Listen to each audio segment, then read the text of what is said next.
هو ايه اللي يخلي الواحد ممكن ينتخب حمدين صباحي؟ مش عارف. يمكن عشان ما بيعرفش يمثل.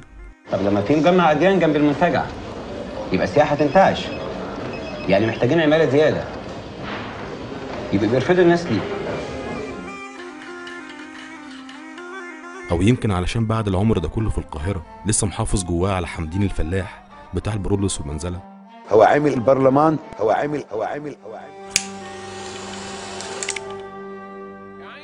يمكن عشان ساعدني اتخيله وهو بينط باللباس الدمور في الترعه زيه زي كل صعايده فلاحين مصر. زي كل المصريين انا اصبت بالبلهارسي واتعالجت منها الحمد لله. يمكن عشان بيعرف يقلش. انا يمكن بعمل لك خدمه دلوقتي، يعني لو خسرت الانتخابات تقدر الناس هتعرف ان في مذكرات تشتريها. يقلش من غير ما يجرح. كنت تمنيات التوفيق دي يعني لا تنسحب على باقي المرشحين. لا، انا اتمنى لكل المرشحين التوفيق في حياتهم. لكن انت تتمنى في حياتهم في حياتهم.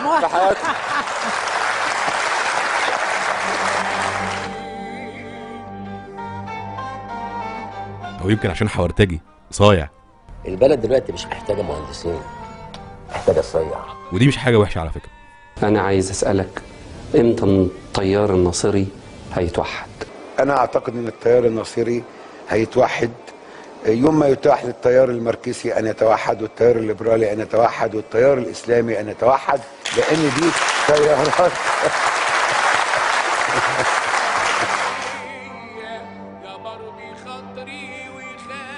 يمكن عشان عنده مشكله في اسمه، يعني احنا مش عارفين هو حمدين ولا حمدين، صباحي ولا صباحي. مشكله الاسم دي حاجه شبهنا جدا، زي اي واحد مصري اسمه في البطاقه نبيل والناس بيندهوله يقولوا له يا خالد. يمكن عشان في اللحظات المهمه كان في اول الصفوف.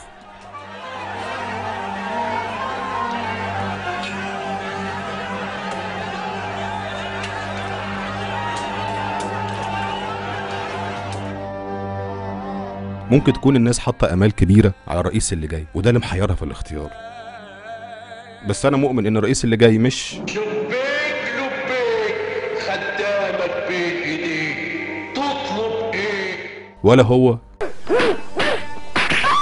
انا مصدق ان الرئيس اللي جاي لازم يكون مؤمن بان محدش بيتجرح قوي الا لما بيحب قوي. اسف، قصدي يكون مؤمن بان الانسان ضعيف.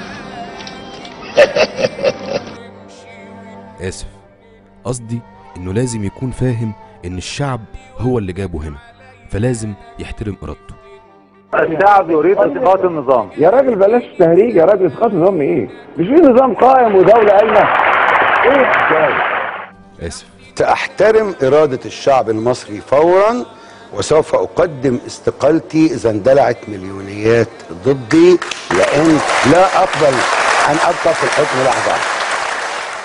يمكن كل اللي قلته اسباب عاطفيه طالعه من القلب مش من العقل، بس العقل هيعمل ايه في مرشحين محدش فيهم خالي من العيوب وكلهم بيقدموا نفس الوعود؟